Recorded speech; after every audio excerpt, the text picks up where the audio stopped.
what we found. It's a big sound in a small town. Far from the bright lights, they're making music every night. Hear what is all around. It's a big sound in a small town. It's a big sound in a small town. It's a big sound in a small town.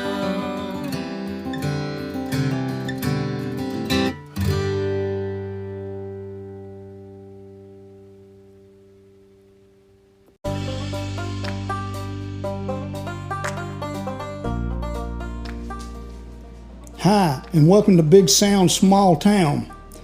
I'm your host, Sandy Carlton, and this is a podcast about the lives and stories of the musicians, writers, artists, and their associates that have their roots in the small towns and communities across America. If you like what you hear, tell somebody. Enjoy.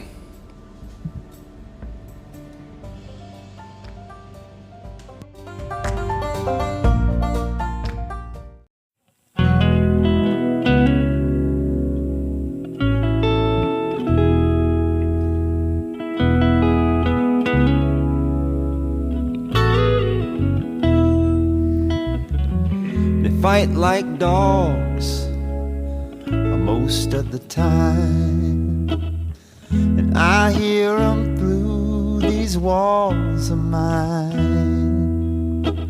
They must be deaf the way they shout things I would rather not know about. Maybe they're drunk,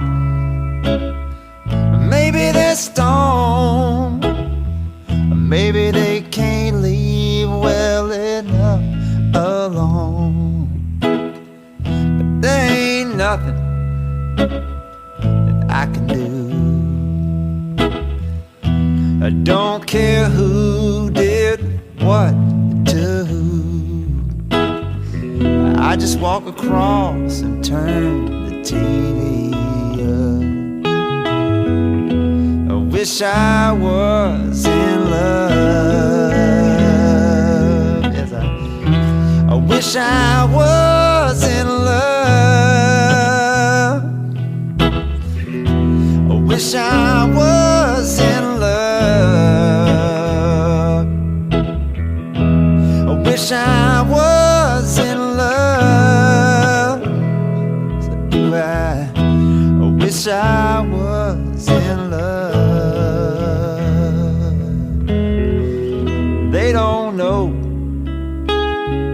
what they got. Oh, it's been so long that they forgot what lonely is, what a lonely does, just how lonesome was.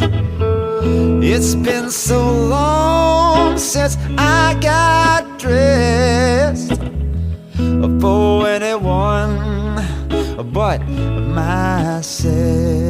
A little Chinese food in a paper cup. I wish I was in love. Yes, I wish I was in love. I wish I was in love. Yes, I wish I was in love. I wish I was in love.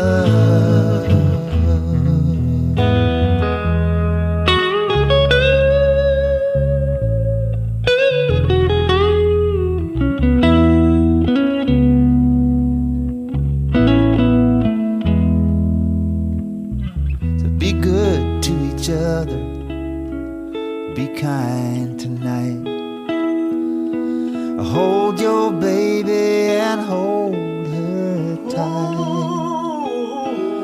Get down on your knees, apologize, as it don't matter who's wrong or who's right. love is precious, precious like gold. And all I got is this remote control. You'll be flipping through the channels to the same old stuff, saying, I wish I was in love. Yes, I do. I wish I was in love. I wish I was in love. I wish I was in love. Come on now. I wish I was in love. Yes, I wish I was in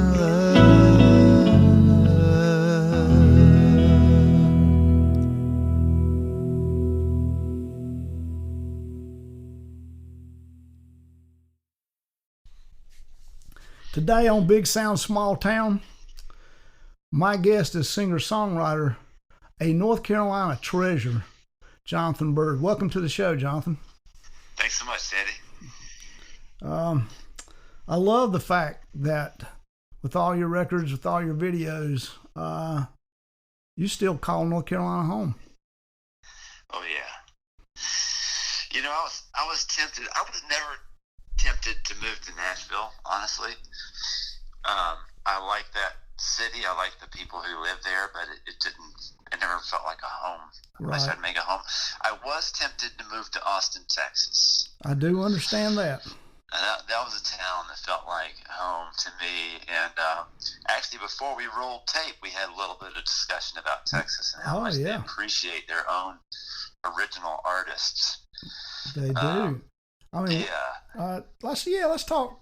Tell me about your Kerrvile experience while we're here. You know. Well, yeah. So I started when I got serious about songwriting. It's kind of when I realized that I really wanted to make a living playing music, and one of the ways I could do that was it was just me and a guitar. Then the economy of that meant that I could make enough money to pay myself. True. Yeah, I couldn't start out and have a band and be paying 3 or 4 guys, but I could go with just a guitar, and I could, especially during the summer, I could go play the Hickory Pumpkin Festival or whatever. Sure. Yeah. Exactly. And I could get on stage and play the guitar, and I'd get a check for $300 or something like that. Yeah. And so I figured out how to do that. And one of the things I knew I needed to do that was to write songs. That there was a certain kind of a group of people. There was a niche out there. Yeah. Who loved songwriting, and they would come and listen for the songwriting. Right. And so I started writing my own songs, and I kind of started writing in a North Carolina tradition, blues and bluegrass, and the music that comes out of this state.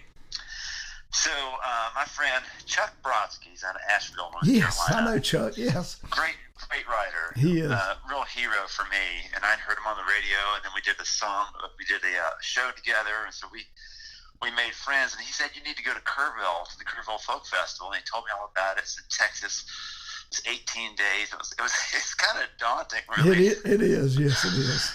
When you think about it, and also the history of it, all the songwriters who have been there, but I wasn't even really aware of that scene. To me, a festival was like a bluegrass festival, old time festival, those kind of festivals that happen around here. Yep. So I wasn't really aware of this whole songwriter scene, or that it could be that rich. And it is rich. It's incredibly rich, right? And then, so I went down in 2002 and ended up staying the whole time. I loved it. I didn't make it into the New Folk competition. I entered, but I didn't make it in. But I loved it so much. I loved the people, and I just discovered this whole culture of people who revered songwriters. Just made me feel like a prince. Oh yeah, I agree. And you play a good song, and people they give you a beer, they invite you into their camp, they love you because you had one good song. Oh, I agree. Yes. Yeah. It's a great culture. So I went back in 2003, and I did get into the New Folk competition. and ended up being one of the 6 winners, which really opened up Texas for me. Oh yeah. Oh, winning there almost makes you a legendary songwriter in Texas. That's right. And people, I could go to Dallas, I could go to Houston, I could go into Louisiana, Shreveport. Yeah, Shreveport. And Little Rock, places that are kind of close to Texas. People would be going to that festival if they were big songwriter fans, or if they presented a concert series and they wanted to hire songwriters. They'd go and just have a good weekend and hear a bunch of songwriters and hire some people. Sure. So it opened up this whole area for me. So I was already kind of able to make a living right around here in my home state, in Virginia, a little over the border in South Carolina. Right. And then that opened up Texas, and I could go to Texas a couple times a year. Yeah. And Texas really changed my songwriting. It opened me up. I don't know if it maybe just brought me forward a few decades. Yeah, sure. Because I was writing songs, and I know you've probably written stuff like this where you kind of want it. You don't want people to think you wrote it. Oh yeah. Right. Right. People say, "Where'd you learn that song? Where'd you hear that song?" Yep. And so a song that would just fit seamlessly into the bluegrass tradition, or just kind of sound like a traditional song. Right. That's the kind of stuff I was trying to write. But then Texas opened me up to just, how can you really explore the poetry of a song? What can every word in the song mean? How do you put your stamp on songwriting and make your own style? And so that was a whole new exploration for me, and really guided me a lot. Yeah, I mean, you're a songwriter. As a songwriter, your songs these days sound like you're from Texas. I mean, I really do feel like a Texas songwriter. Yeah, I'm really proud to be from North Carolina, and I want to stay here, and I want to work here, and I want to be an influence on this scene here. But really, my influences, if I'm honest with you, all my songwriting influences are Texas and Texas-like. Yeah, mine are too. And I mean, Kerrville was a life-changing event for me. I went there thinking I knew how to write songs, and I didn't know crap. So, it changed my writing, and I do understand what you're saying about writing in North Carolina, because we've been exposed to festival type bluegrass, old timey. I spent a portion of my life doing the fiddle. I fiddle, and I spent a portion of my life at the fiddlers convention. So, so it's different. I also want people to get, just like North Carolina. Like when you say North Carolina music, I mean, come on, you're talking about John Coltrane. You're talking yes, you about, are. Etta Baker. You're talking about Big Boy Henry and the Piedmont Blues. You're talking about Earl Scruggs. Yes, you are. There's so many different kinds of music, and Texas is the same way. Beyonce is from Texas. Yeah, which is strange too. Yeah, Buddy Holly was from Texas. Right. Any kind of music you can think of, it's there. So I don't want people to get the impression that like Townes Van Zandt, Nancy Griffith, and Guy Clark, and that kind of songwriting tradition is the only Texas tradition. There's so much great music. So much great music. Yeah, it is. It's wide open. I mean, plus you have your big Latino Spanish music scene comes out of there too. I mean, absolutely. So yeah, but it is a breeding ground for musicians and particularly songwriters. Mm-hmm. Plus, one of the amazing facts to me that I always love about being a North Carolinian is the first governor of Texas came from Lincoln, North Carolina. Oh, that's cool. His name was James Henderson, and he was the very first governor of Texas. So, see, North Carolina and Texas kind of mess you up, I think, maybe. There's a link. Actually, if you just turn the colors over on the North Carolina flag, the red's on the bottom and the white's on the top. True. And if you see a North Carolina flag, if you're from Texas and you see a North Carolina flag and it's kind of far away or it's kind of blurry, you might think it's a Texas flag. That's a good observation. That's a great observation. I never thought about that. You flip that red and white, and it's the same flag, really. Yeah, kind of it is. Yeah. Yeah. But there's something there. I don't know what the flag looked like in Lincoln's time, but maybe that was an influence that he brought with him. Could have been. Very well could have been. Didn't you have an early brush with Texas there for a while when you were a kid? Yeah, when I was real little. My first memory ever, my earliest memory ever, was riding in a U-Haul, and we were on our way to Texas. My dad went to Southwest Theological Seminary in Fort Worth. So I don't think I was even 2 years old when we moved there, and I was probably 4, maybe 5 when we left. Just enough of it in your soul, I guess. Just a little bit. I remember catching tarantulas after it rained. The tarantulas would all come out of their little holes in the ground. So we'd catch tarantulas. That's pretty cool. I remember the road being just so hot, being a barefoot kid in the summer and just racing across the road. The asphalt was actually soft. It was so hot. Oh yeah, turn it soft. Yeah. So, yeah, I thought I'd have to add that in, that actually you did spend some time in Texas as a youth. So that's pretty cool. Yeah. When I start traveling again, that's just one of the places I'm looking forward to going back to Texas and hanging out there. Well, your songwriting fits in right there. Well, do you remember like the first song that you wrote that was that you liked, or even the first song that you wrote? The first song,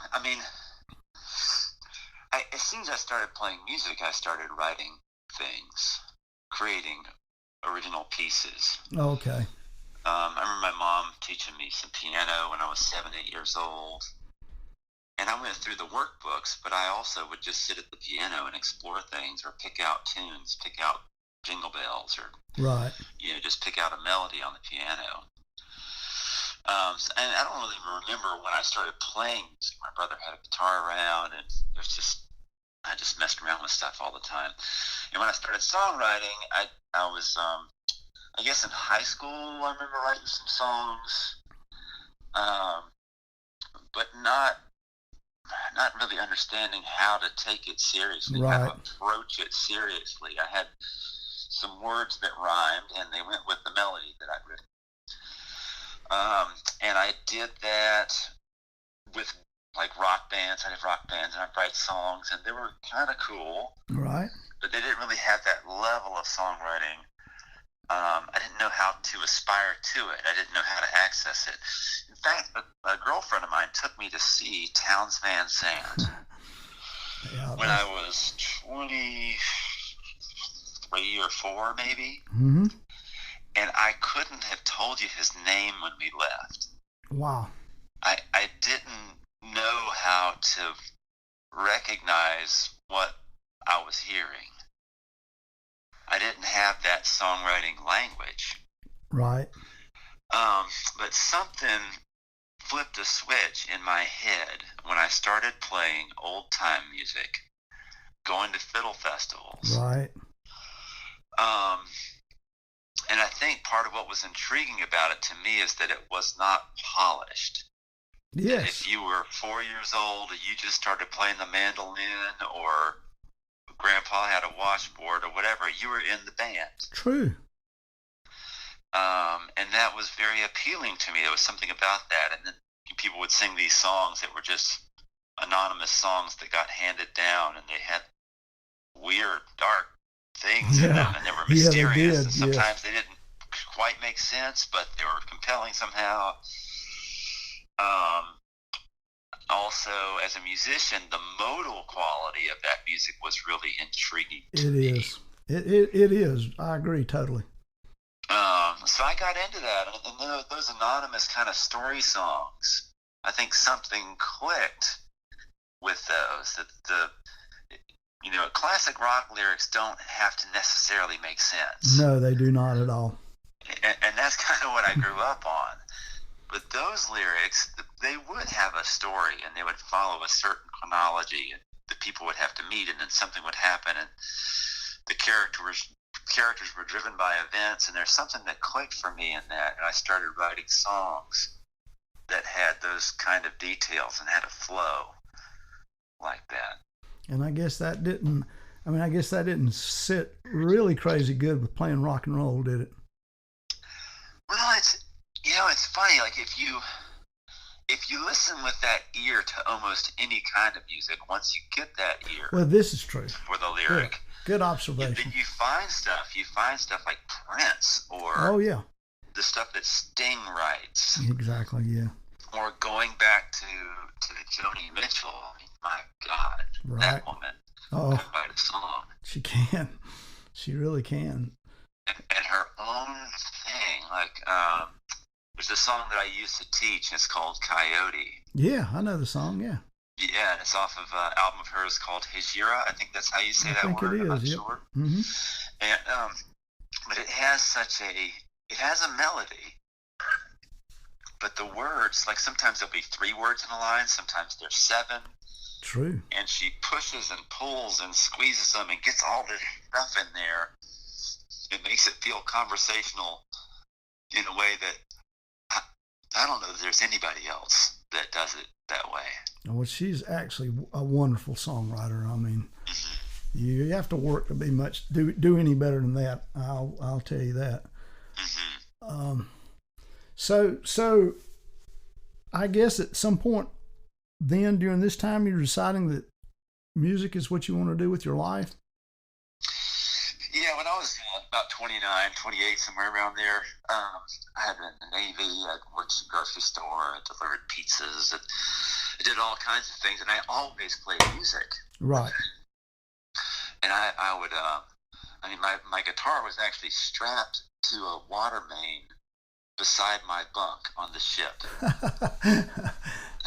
So while you were in the Navy, you had your guitar with you too? It was always right there. I mean, I slept next to it. And there was one watch. There was a watch in the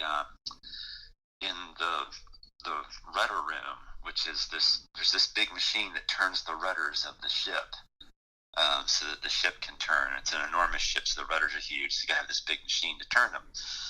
And if some communication snafu happens between the bridge and the rudder room, then there's a way to manually control the rudders. So there's always some guy down in this little metal room in the back of the ship who is ready to take over if there's a problem. So it's really noisy down there. You just hear this water churning because the propeller is right underneath you too. I mean, it's this enormous thing that drives this huge Navy ship, so it makes an incredible amount of noise. You have to have earplugs in, and then your phone's on over the top of your earplugs. So I would take my guitar down there and play, and nobody could hear me. I couldn't hear me.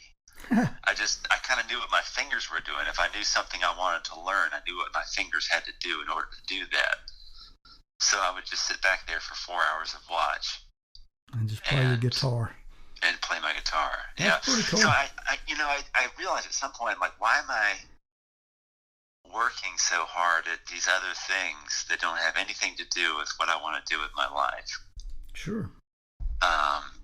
Everybody says the music business is hard, but now you've kind of been out in the world for a while. Yeah. Music business is hard. Yeah, it is. So you just learn how to do business.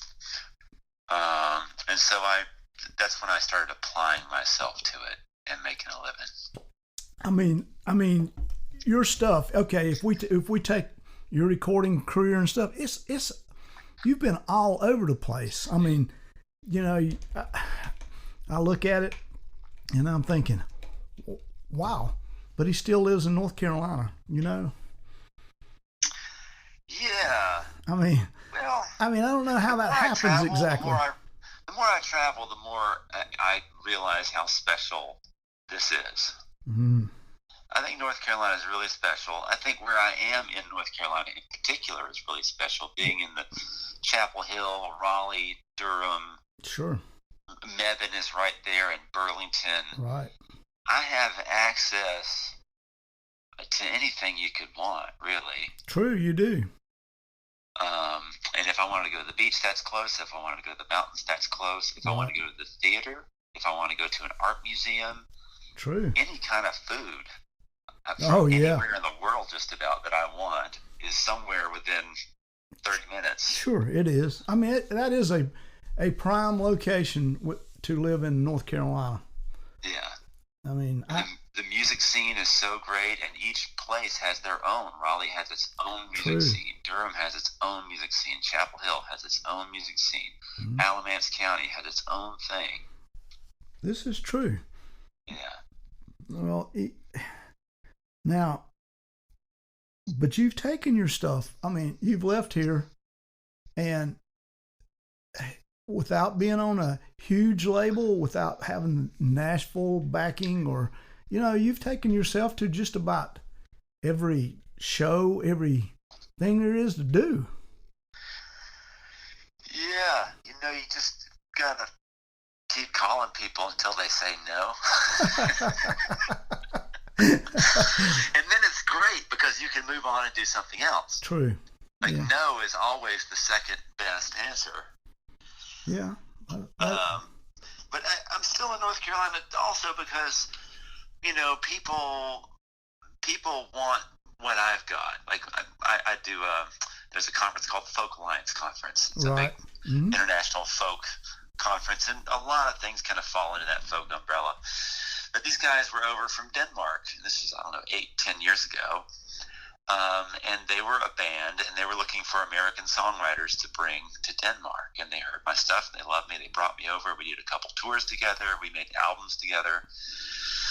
And if I left North Carolina, it's like a part of that thing that makes me special would be missing from my life. Yeah. Being here and being in this culture, and just the way that people talk and the way that ends up in my lyrics, it's a part of what makes me special to people who are living somewhere else in the world. So I feel like being here is important to my art in that way. Well, actually, your family has been here like decades, right? For centuries. Yeah, centuries. Yeah, I'm the 7th generation to be born in North Carolina as far as we know. Wow. I mean, that's, you know, yeah, that's a North Carolinian without a doubt. Well, I had no idea until I had to write a biography for my own press kit. I started talking to my brother, and I was like, wow, really? I guess we're from around here. Yeah, probably so. I mean, yeah, it seems that way anyway. Yeah. I was on a label. I just want to mention, you mentioned the label thing. So Sure. At the Kerrvile Folk Festival 2003, and I won the New Folk competition, and I had 2 albums. I had Wildflowers and The Waitress. Those are my 2 albums. I sold 80 of them before I was able to walk off of the stage. I mean, how great is that? That's how many I had brought with me. I was very optimistic. So I called my landlady at home, and I said, please go into my house and get this box and mail it to me. And, you know, overnight it, pay the money, I'll pay you back. Right. And by the time I left the festival, I sold 200 records. Wow.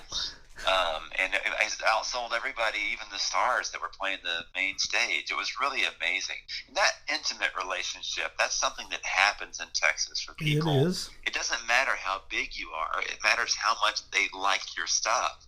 It is. I mean, I agree with that totally. Yeah. And they want to take it with them. They want to take it home. They're going to study it. You know, it's so cool. Oh yeah, So, and there they can't wait to turn someone on to your music. You know, hey, I just saw this great songwriter. You know his stuff. You just won't believe it. I mean, that's Texas. Absolutely. So there was a guy in the audience. His name was Andrew Calhoun, and he was actually from Chicago. And he had a record label. At the time, I think he was in Portland. He had moved out to Portland, but he eventually made his way back to Chicago. He had a label called Waterbug Records, and the label really was just, he had kind of put together the business in the most hands-off way that he possibly could. Mm-hmm. He just wanted to create the idea of a label. What I think what he realized was that labels were becoming an unnecessary expense for an artist. That if he could make something called a label that put a bunch of artists together and got them access to radio and to press and that kind of thing through the strength of that collaboration, then that's really all they needed. And he could just put together a good list of folk DJs, a good list of folk publications, that just keep those lists updated and keep sending those people stuff from the label. So he kind of just managed the mailroom of this label and took a very minimal amount of money. And he approached me after I won the competition there.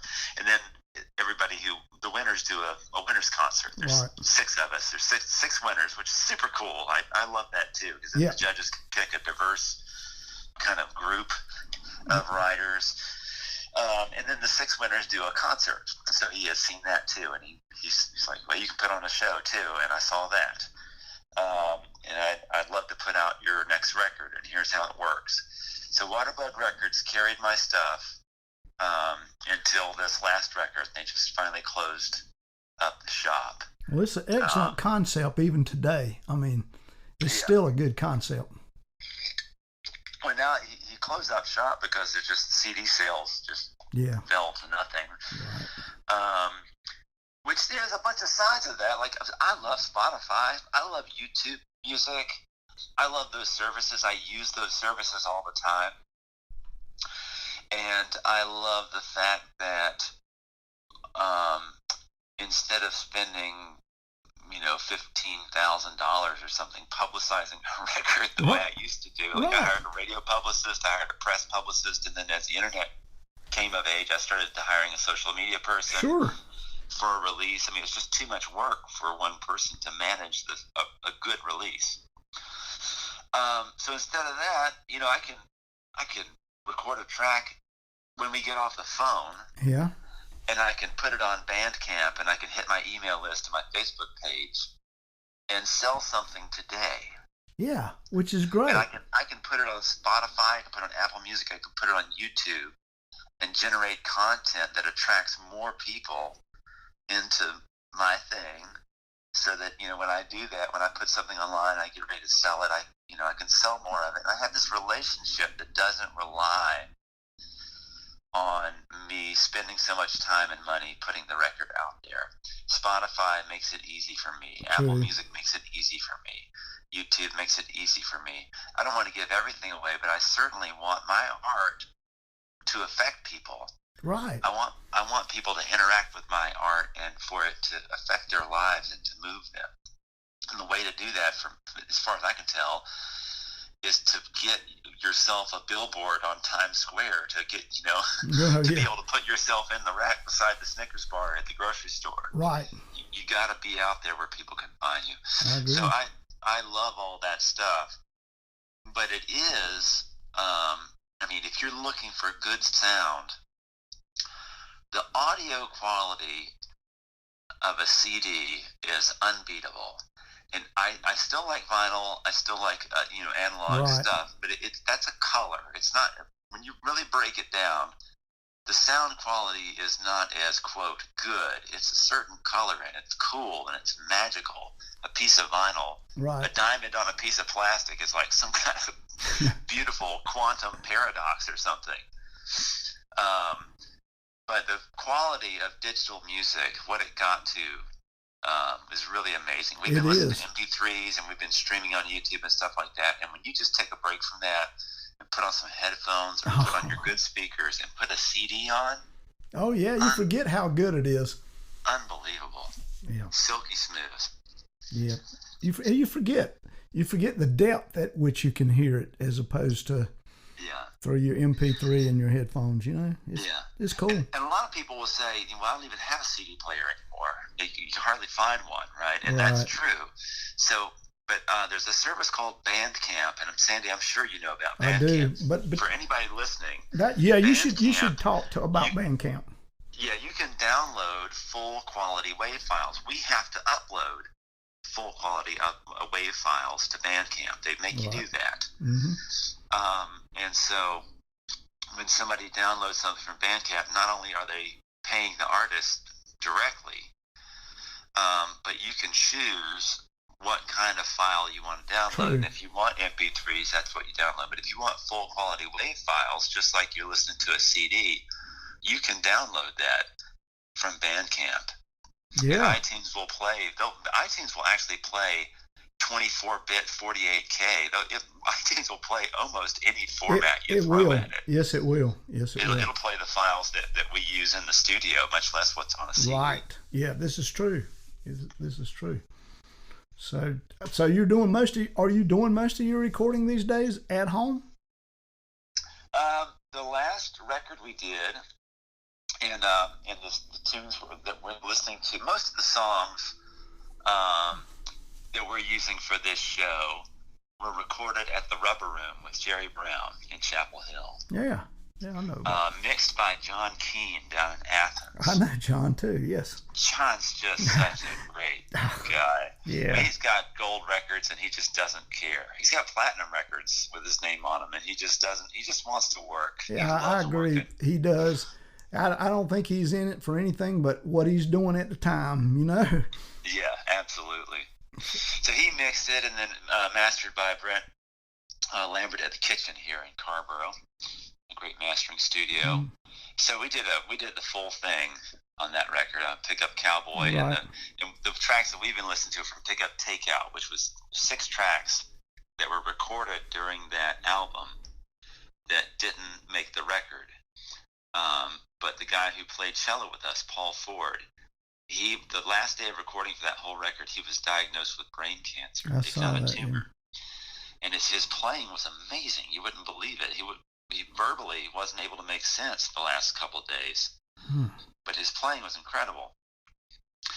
And so we had these 6 tracks that didn't make the record, that we just, like some kind of miracle that we got the record at all, much less this extra material. Right.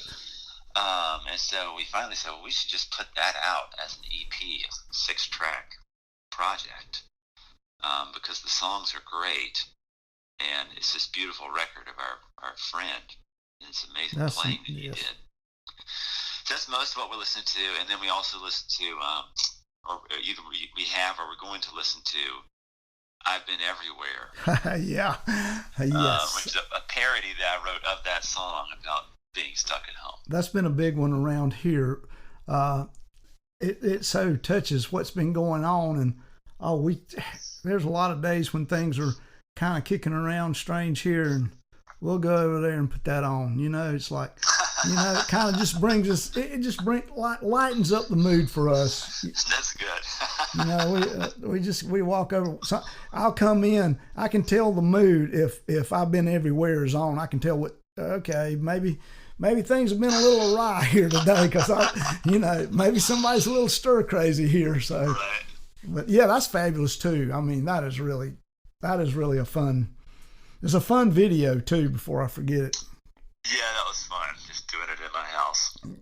So, several people asked me, "Do you reckon that's his house he shot it in?" I said, "Oh yeah." I was supposed to ask you that, so I just did since you brought it up. Yeah. I'd forgotten that, but yeah, yes. Well, yeah, we did it right here. That's funny. It's a great video though. It's also your live band is killing. Oh, thanks. Yeah, Johnny and Austin, they're just so great. Where did you find those guys at? I've been playing with Johnny for probably almost 10 years. And Johnny and Paul, who I just mentioned, right? They kind of came together. They were best friends. They played together all the time. And so they came together as kind of my duo when they started playing with them. And I would play with them locally. I'd go out and tour. It's like I said, the economics of touring solo. You can make a living easier that way. And then I'd come home and I'd play with them locally. But then I started doing well enough that I could take them on the road. And we did some touring together. So when Paul died, it was just me and Johnny again. And Johnny is such a special player. Oh boy, is Johnny. I mean Johnny is special. Electric guitar is obviously that's his main instrument, but he can play anything he puts his hands on. And he plays the mandolin, he plays the harmonica, he plays a musical saw, he plays the washboard. Well, and as a performer, even when he's not playing, when he's just standing there on stage looking cool. Yeah, he does look cool before I forget it. There's just something about it. You're like, what is going on with that guy? And he will. I mean, that's the kind of player he is, too. Is he'll half the time, half the show, if you watched and you had a stopwatch and you were clicking it, I bet literally half the time, he's not playing. Oh, I know, but that's what makes him so dadgum special. I mean, absolutely. And when he does play, about half of the time he plays, he never overplays it. He just puts what needs to be there, and he does it so well. Absolutely. Yeah, that's a good choice. I didn't know if he was living in your area and you just ran into him. Yeah, he's living here. He's originally from Pittsburgh, around Pittsburgh, and moved down here, I don't know, 20 years ago, something like that. He's fabulous, too. Paul moved down here with his wife, Barbara, and started a landscaping business, and they discovered North Carolina, loved it, and then Johnny and Paul were always good friends, so Johnny started to come down here to visit, and eventually he moved down here. Yeah. And he doesn't play with anybody but me. I mean, he's super picky about who he plays with and what inspires him to play. He's not like most musicians I know. Like pretty much every other musician I know is driven to play all the time. Right. And he would just leave his stuff at my house for 2 weeks, and then he'd come back and we would rehearse, and he'd play great. But I knew he hadn't touched his instruments in 2 weeks because they're sitting in my house. Oh, yeah.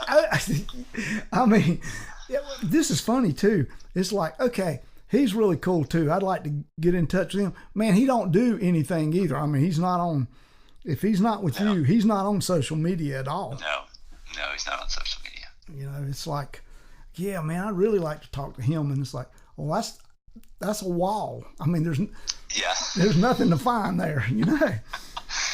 No, he's just he just is who he is. He's like a wild animal. You kind of got him tamed up enough, you know, at least on a leash to play with you, you know. I mean, I don't know. I don't tell Johnny what to do. That's for sure. Just let him go. Let him go, and he's great. So Johnny and I we're playing as a duo, and doing a little bit that way, but. We went at the same time. We lost Paul, and we went through a couple of agents. And every time you work with somebody new, you always have to book ahead of time. So then there's a 6 month lag before you start working again. So we have to learn everything again. We go on the road, and by the end of a 2-week tour, we kind of know our show again. And I just thought we should do a residency. We should do a once a week thing somewhere. And if we make $50, who cares? But it's to learn while you earn. You just give yourself a reason to play. So I went to this little roadhouse. It was 2 miles from my house. And I had noticed in the past couple of years, like they got a little music scene going there. The real bands are coming out there to play. Right. And it's just this little shack. But I went out there and I just said, looks like you've got nothing going on Wednesday night. Would you mind if I came out here and played it? It turned out to be a guy I'd known about 25 years before that. He had made some posters and helped me promote his show. So he'd always kind of been into the music scene, helping out with the music scene. Not a player, just somebody who's interested and wants to make it happen. You have to have those people. You have to have those people. So him and his wife, Jody, had bought this place and were running it. And he said, yeah, come on out Wednesday, 7 o'clock, play for 3 hours. I was like, 3 hours. Okay, well, I'm sure. I guess we'll do that. He just told me how it was going to be. I was like, okay. And I could practically walk there, so no problem. All right. And we started playing every week, and it's a little honky-tonk. It's like it's a real little roadhouse. I thought we just need some energy in the band. If just me and Johnny as a duo. Right. It might be kind of weird to do a show at a place like that. So we had both known Austin for years. In fact, Austin came and played with us one time a few years before that. So we asked him to play with us, and he had little enough going on. And he's like, yeah, let's try it out. And he couldn't make every Wednesday. He had to take a Wednesday off every now and then. He had another band he was working with. But it just took off. And when I say the Kraken and it's a little roadhouse, I mean fire code is 65. That's a little roadhouse. That's a little place, and that's elbow to elbow in there. And we would have, some nights we'd have 200 people out there. Wow. Be people out in the parking lot, people who were just there for the scene, and we'd open the doors so you could kind of hear the band out in the parking lot. Right. You know? Yeah. So that just, it became our trio. Working together as a trio became very important to us, and playing that Wednesday residency became very important to us very quickly. And again, there was like a 6-month lag of us telling our agent, I don't think we won't ever want to miss this. Maybe never have us on the road on a Wednesday night. And so within a few months, we had figured it out where we didn't have to get people to replace us so much. Right. Well, they complement your music very well. I mean, that's a good choice. They really complement what you do. Well, they're great, and they're both like Swiss Army knife musicians. And the other band that Austin plays in is a Senegalese band, so he plays this. Oh, totally different style. Plays with a Senegalese guy who plays a kora, and sings in his own native language, and they have drums and bass. And it's like there's a real dance element to it. It's a whole different thing. So Austin can do anything. Sounds like it to me. And again, like Johnny, I bet literally half of the show Austin doesn't even play. Yeah, I would. He just sits there and looks cool while I'm playing a ballad and telling a story. Well, let's hit the element of you have no bass player. Although I've seen you playing bass before. Yeah, I play bass sometimes now. So we started playing as a trio with no bass player, and we would just kind of, fake it, and people didn't really notice. Like, I think it was a few months that we played there before some guy who actually played the bass came up and said, I noticed you don't have a bass player. So I guess just we would have a full enough sound. We would just have enough low end in the guitars, and we would play certain parts that made it feel like there was a bass line there. And probably he probably uses a octave pedal or something somewhere along there. It fattens up something. Well, what happened is that we were touring in the UK, and we saw a solo songwriter who had the Boss OC3 pedal. Mm-hmm. And it's the only pedal that I've seen. It's the only very simple rig that I've seen where you can dial in the range of the pedal so that it would only create an octave for the lowest one or maybe two notes that you're playing. Oh, yeah. It doesn't create an octave for all the strings. It doesn't create that kind of weird, almost 12-string. Right, yeah. That's effect. That's the drawback from those. It sounds like you're playing with a 12-string. Yeah. So I picked up one of these pedals, and $100 and something, something like that, and I just dial it back so that really my open D string might be the lowest or the highest note. Right. That it would register, and I had to adjust my playing a little bit. Like I wouldn't if I was playing musicians who are listening out there. If I was playing like a big open E chord, I might, instead of playing the B on the low A string there, I might just have my finger there muting the string. Oh, yeah. So that the octave pedal is only picking up that bottom E. Right. Where if I play a C chord, I wouldn't play the C and then that G underneath it. Sometimes you play that full chord. Yeah. I might rock between those like a bass player would go doom, right. doom, Yep. doom. Mm-hmm. And so the pedal would only be catching that one bottom note and not a couple where it gets really wobbly in that low range. So I got one of those, and that felt good. It's like, okay, cool, we got some bottom end, and the band was excited about that. They're like, yeah, that feels great. That feels better. Like we got a little more energy in the band now.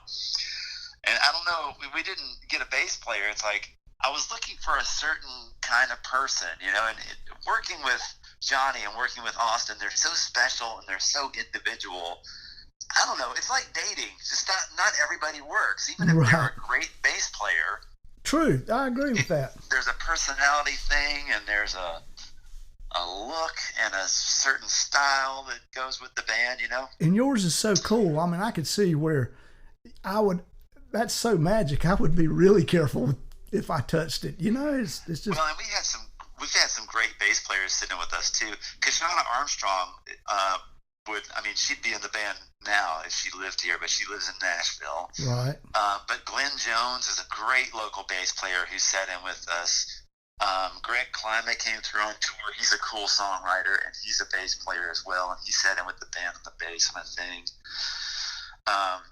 But the situation wasn't right for somebody to stick. And so right. We had Paul's bass. And at some point I said, I think Johnny had it, or maybe Barb, Paul's wife, still had it. I said, well, let me borrow that bass, and I'm just going to play some bass, see if I can play something that makes sense. And I tried a couple different songs and found a couple things, like I can play the bass on this, and Johnny's guitar part is such that it'll feel like the Police kind of power trio thing, you know. And I've had so much fun. I could probably play half the show now on the bass. That's cool. I mean, I liked what I've heard with you on bass. I thought the magic stayed with the song pretty much. Yeah, well, I'm having fun with it. Sometimes it's hard to sing and play. It is. I'm a bass player too, so it's hard to do. Bass is so on the beat. It is. Whereas a vocal needs to be a lot more fluid than that. So it is like the rub your tummy, pat your head. Yeah. You know? Yeah. Oh yeah, it is. Yeah. I've been learning some old soul tunes.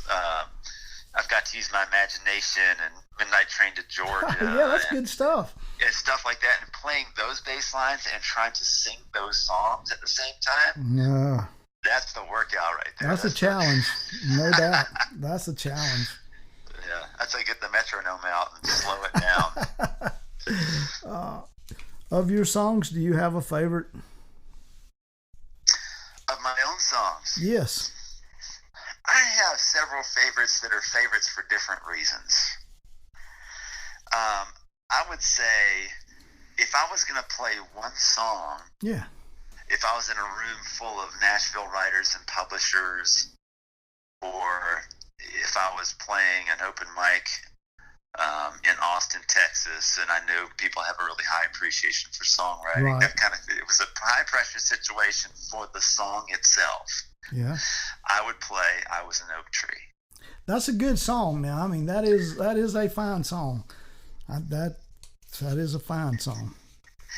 It's a clever song. It has a certain thing that I wanted to do that I feel like I did it. I really did what I wanted to do with that song. It's very quick. It's not a long ballad that takes 5 or 6 minutes to sing. It's just maybe 2.5 minutes. Right. It's very quick. And it has this kind of circular logic that feels really good when you get to the end of the song. I agree. I mean, it's a great song. I do. I do think it is one of your finest songs. I do like it a lot. Thank you. That one, there's another one called The Law and the Lonesome. Yeah. Yeah. It's a bit more of a longer, more epic piece, and I wrote it with my friend Corin Raymond, who's a songwriter from Ontario.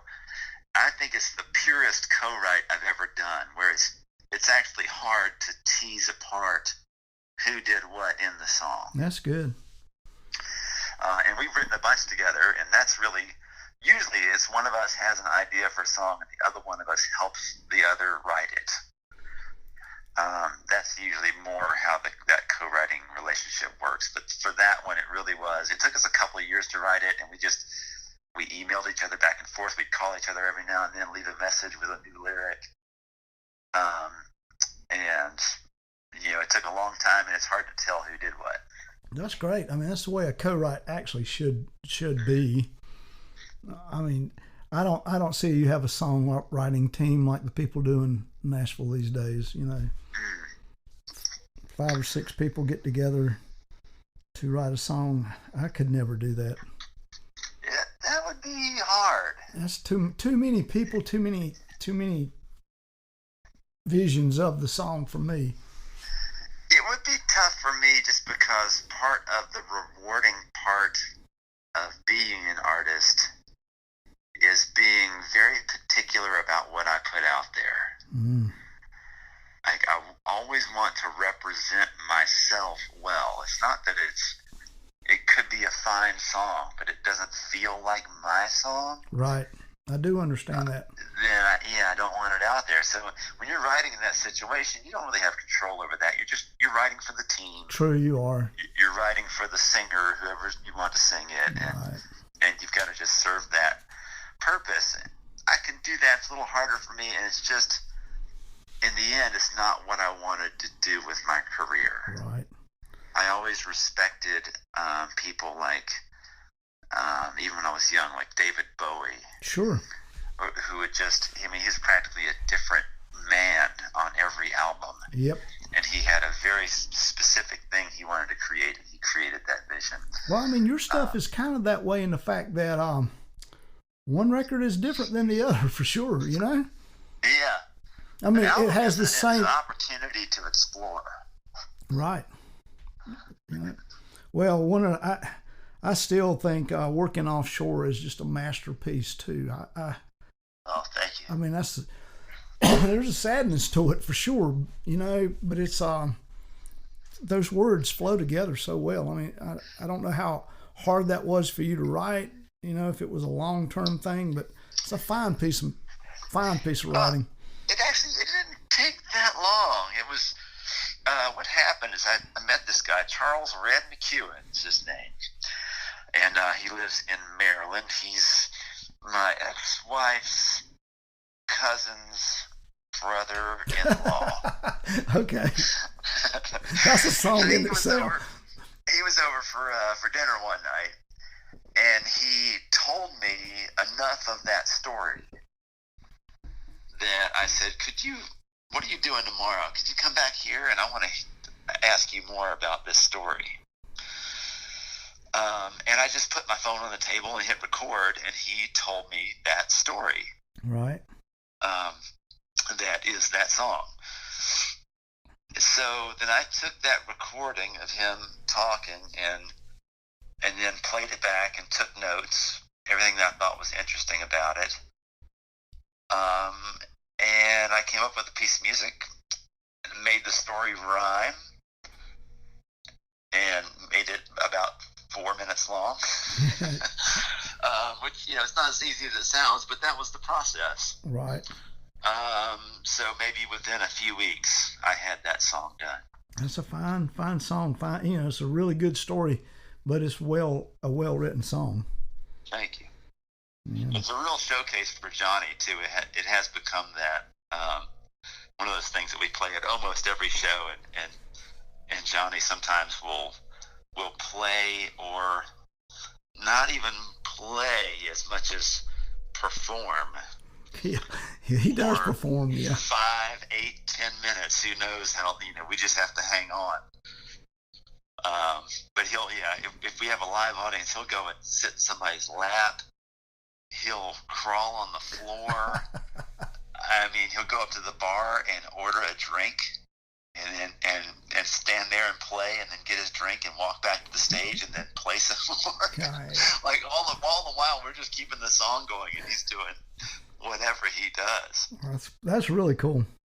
And now that we don't have a live audience, he's really laying more into the musicality of that kind of a journey and just taking people on a sonic journey.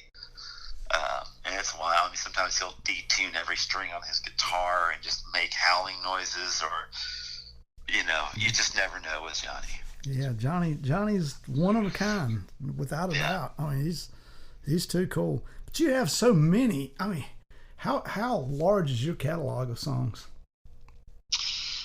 I don't know exactly. I think at some point we figured out we could probably play for 7 hours. Jesus. Without repeating a song. It's like being in a wedding band. I never had access to that many songs before. I've never done that kind of a job. Or like if you play in a wedding band or some kind of band like that, you have to have access to a lot of material. Sure. The Bowery in South Carolina, I've done that job. You know, that's you got to have 1,000 songs. Okay, yeah. You're playing for tips, so that's you know. Yeah, that's it. And so we have to have that kind of a catalog, but it's my catalog. Mostly. Right. Yeah, and that's great. I mean, do you ever? Well, I guess you do because you want to, but you have very few covers ever on your show, do you? Yeah, we're doing more now. Just because we've been playing every week for 3 years. Oh yeah, yeah. I mean, I guess so. Yeah. And we want to have fun. We want to try some different stuff, and also I just want to I want to become a better bass player and a better guitar player. And my first instrument was really the piano, I think, and so I've been playing some piano at home, and we're just trying to figure out like where does it go on stage and what songs does it belong in, right. That kind of stuff. So, and cover songs are a really cool way to explore that, explore a different instrument, especially those old soul tunes with the bass. It's like, man, if you want to learn how to play the bass, I agree with that. You listen to Duck Dunn, James Jamerson, yep, people like that. They will. Carol Kay, she'll teach you how to play the bass. Yeah, she'll teach you how to play the bass too. Yeah. Is there some songs that are in every show you do? There are a few songs. A Big Truck Brought It, which is not one of my songs. That's a song written by Rob Firemeyer from Winnipeg, Manitoba. Right. And he never leaves Winnipeg, doesn't tour. Everybody in Winnipeg knows who he is. Nobody outside of Winnipeg knows who he is. Right. Unless they're a fan now of mine or Corin Raymond, and we both recorded that song. And that song just needed to leave Winnipeg and get around. Yeah, it's a great song. Yeah, it's a song you can play. You can play it at a hospital waiting room. You can play it at senior center. You can play it at elementary school. You can play it anywhere. True. Bulletproof song. Yeah, it is. So we play that song almost every night. Poor Johnny. It's an a cappella number that we do almost every night. Working Offshore is one that we do almost every show. Although there's another one that we introduced called Bike Week that I had written that song years ago, never had a reason to play it until we had a drummer. And we'll play that. That's another showcase for Johnny and also for Austin. Austin will take a big drum solo in that song. So that's Working Offshore or Bike Week. There's another one called When the Well Runs Dry that Johnny plays a big solo at the end. And one of those will kind of have, we need to have like our Allman Brothers moment. Oh, yeah. So it's some time when we can jam out for a while. Oh, yeah. That's really cool. I mean, actually, you have it pretty going on. I mean, you're probably light years ahead of where a lot of people who have beat themselves to death really, I mean, you have control over everything that you do for the most part. Well, I don't know about that. Well, I mean, at least artistically, you don't have a record label telling you what you have to do. Yeah, that's true. Yep, that's right. There's no record label. There's no publisher. There's no management. We have an agent. We have a great agent. Right. Michael Kelly with Dynamic Artists, and that's a big agency. We're really lucky to be with them. They're not doing anything now. Michael's just, Sure, nobody is. Just sitting on his hands, mostly. We have just, there's nobody telling us what to do. And that works two different ways. I mean, in one way, it's good to be part of a larger machine. It's good not to be responsible for everything. As somebody out there working promotion and to be part of a bigger team, the collaboration can be rewarding. It can. And on the other hand, then you have to make sacrifices. You give up control over things. You can't make all the decisions. And sometimes that's good for you, but sometimes it's like, you know what? I really just want to make this. Right. This is what I want to do, and this is exactly how I want to do it. And it's harder to do that when you are working with and depending on other people. True. Now, you don't get to go over to the Kraken now, do you? Well, we've been playing. We were still playing every week. What happened is everything got locked down, and Right. then the maximum group meeting size was 10 people indoors. Right. So the week that they locked down, we were thinking about, before they locked down, it became law, mandated, we were already thinking, we should maybe just set this up somewhere else. This feels irresponsible to bring people to a show packed into a little roadhouse. Right. We were just finding out about this disease. So we were considering, there's a nearby gym that is not used, and there's some spaces. My garage might be big enough to do it. We'd have to, move some things around. But then the state locked the bars down. Right. And then it was like, wait a minute, we don't have to go anywhere.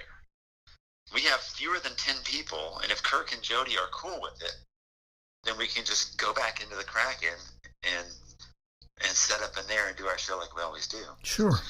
And that's what we did from the very first week. We just switched to that. We'd already been live streaming. I've been live streaming for a couple of years already. Right.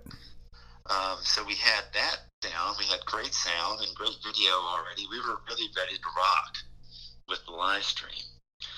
So we just slipped into that. Now, recently, you just screen fatigue, giving fatigue, Sure. whatever. We've sort of leveled out at a nice level, but we're not making quite enough money to support the band and the crew every single week. Right. So then we switched to every other week. We'd come back and do a big Kraken show every other week, and then the weeks between, I'm just going to do a live stream from my house. Oh, yeah. For definitely my songwriter fans, where I just play a more stripped down show that's more about the songs. And people really loved it.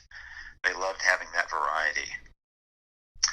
So now that the numbers are on the way back up, and I'm in Alamance County, which is a red county by the North Carolina alert system, there's a lot happening here. We said, you know what, it feels like we need to make our bubbles a little smaller. Sure. And so I'm just going to live stream from home for a few weeks. Our hope is that the numbers will look a little better soon, and that on December 30th, we'll be able to go back to the Kraken, even if people can't be inside with us. Right, you can be in there without. anyway. Sure. People can be outside. We can have the doors open, and we can play a nice big New Year's show. That would be good. That would be cool, but if things don't change, we're not going to do that. Right. If it keeps looking bad, we're just going to stay home and encourage everybody else to stay home. Sure. And try to do the right thing. That is the right thing. Yep. Well, I know you're anticipating hopefully being out by summer, back out on the road, maybe. Yeah, well, let me get honest with you here. It's been so good to be home. I understand that too. Honestly, I can't complain. I haven't been home for 9 months in a row in 20 years. Yeah. And being home with my son, he's going to turn 11 in January. I see my mom every day. The members of my community and my friends are close by. And that has been so rewarding. And I've figured out ways to make money without having to be on the road, which I kind of had already in place. I just didn't really process it until I had to do it. And then I realized I can kind of make this work. So it's just going to take a lot more to get me on the road. Sure. I understand that. I mean, that's the truth. Once you have a little time off from the road, you're thinking, did I ever really want to do the road part of it? I mean, it's a necessarily evil there for a while, but it is better than being gone. Yeah, and I figured out, there's some places that I go that are just so great. Like almost any time I go anywhere in Canada, it's like we talked about Texas being. It is. I agree. People they love songwriters. They love music. They turn their friends on to it. They place a high value on it. So almost anywhere I go in Canada is very rewarding, and I would love to go back. Texas, of course, is very special. I'd love to go back. Yeah. There's a really great, one of my favorite festivals, one of my favorite little towns anywhere, Sisters, Oregon. They have the Sisters Folk Festival, and they have programs throughout the year that are sponsored by the festival as well. And they have a songwriting school called the Americana Academy that happens before the festival for a week. This camp up in the mountains, they have a songwriting camp. So there's places that are special to me that I would love to go back to. Right. Yeah, I understand that too. Yeah. But I'm not going to bust my butt out there on the road, night after night. It just doesn't make any sense for me. I turned 50 this year. I was getting ready to broach that. I don't feel old. I just feel like I don't have to do that anymore. Right. I mean, that's great. I'm glad you've come to that conclusion. It's a good point, because probably had this not happened, you'd be beating yourself to death on the road. Yeah. So I mean, that's really cool. Yeah. So. And again, like I just feel like it's a great time to be an artist, whether or not we're in the middle of a pandemic or whatever. We have the internet. Like, when I started doing this, people didn't listen to music over the internet. True. This is 99, 2000, and the internet was there, and people were starting to have email addresses, like not just people who worked at universities and for the city or whatever, right. but just normal people started to have email addresses, and people were just starting to kind of have a place to shop online. I think CD Baby was just getting off the ground around then. But now I have such a direct relationship with my fans. If you leave a comment on my YouTube video, I will read your comment and reply to you. If you're on my email list and you get an email from me, and I email everybody once a week on Monday,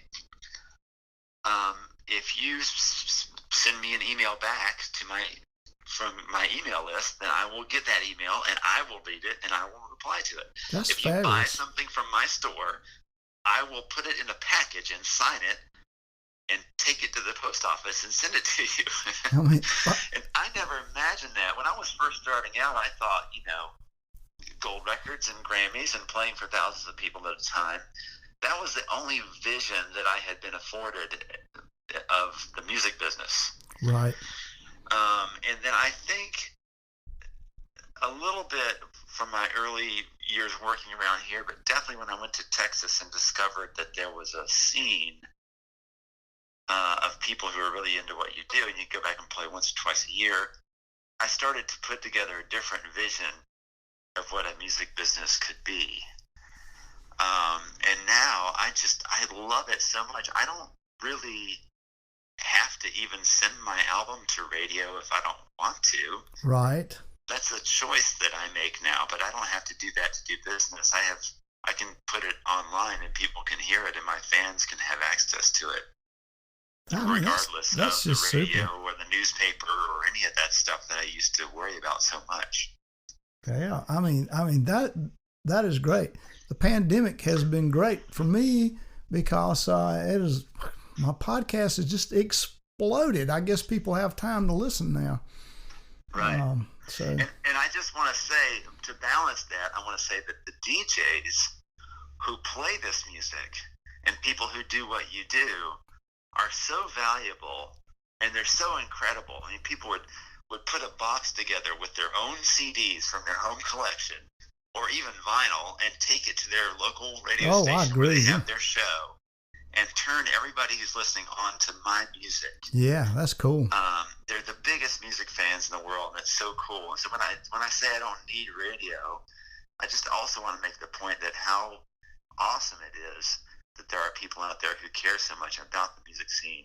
Yeah. And support the music scene in so many ways. Well, my quest has been, there's a lot of North Carolina, but a lot of small town musicians who are doing incredible stuff and they're successful. They may not, like you said, they may not have their Grammy. They may not have their gold record, but they're making really fine music and putting out a real fine product. And people need to be aware of that and be, somebody needs to archive what's going on with that. Yeah, I think the pandemic is accelerating some changes that were happening already. And one of those changes is I think that music is going to become much more regional. Yeah, probably. That people will not always be listening to the national and international artists. That there will be ways to discover the people who are right there where you are. That would be really cool if that happens. I agree. But, I mean, it's happening. It's happening already. Yeah, it is. The thing is, on social media, you could be connected to anybody around the world, but mostly you're connected to your own community. True.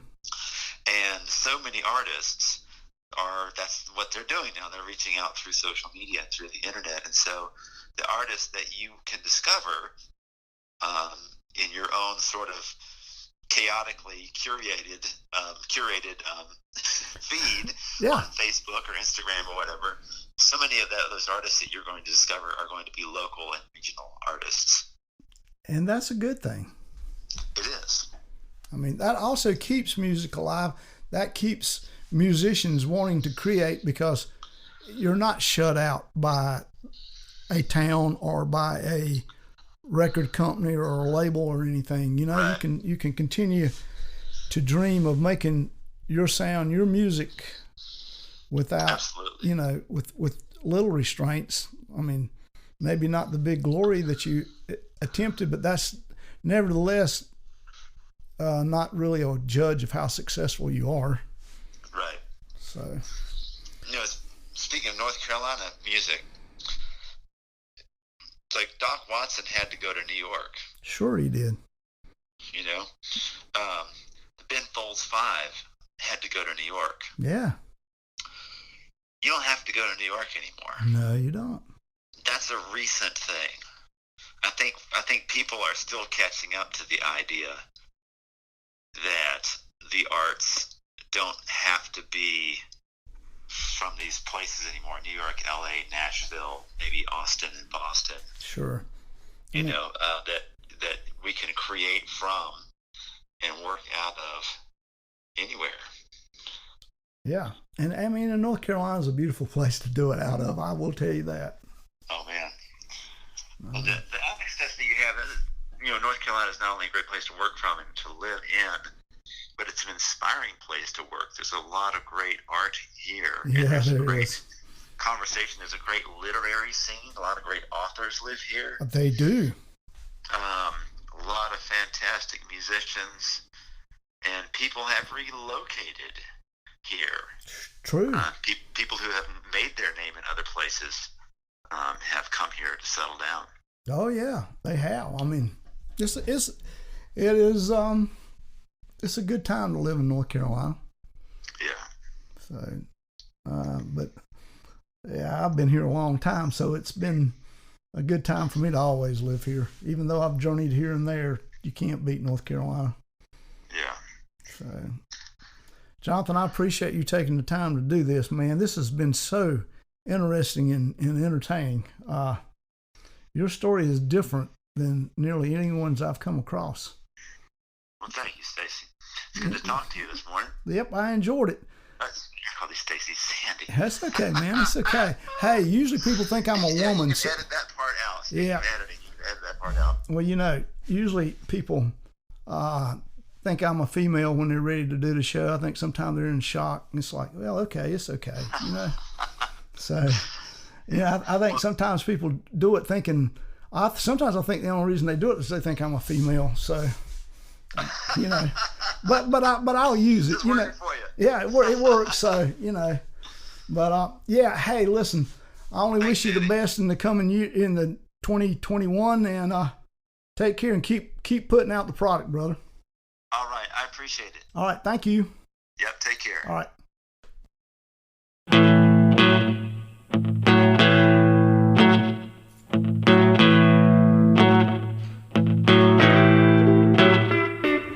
She asked me if I wanted some pie.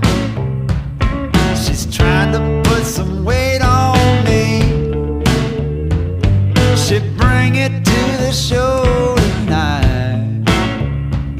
She's trying to put some weight on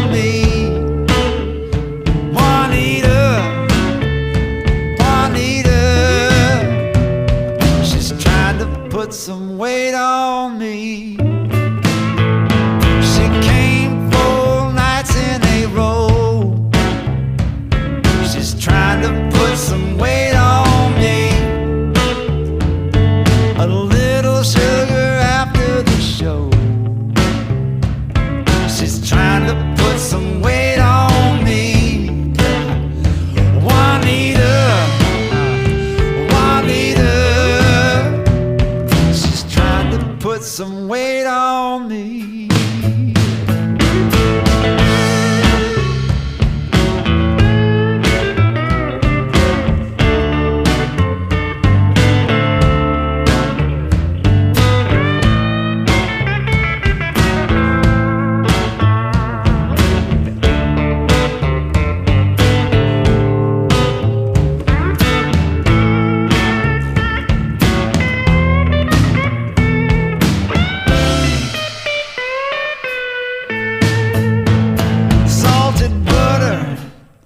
Sweet cream, she's trying to put some weight on me. It's a grandma's recipe. She's trying to put some weight on me. Juanita, Juanita, she's trying to put some weight on me.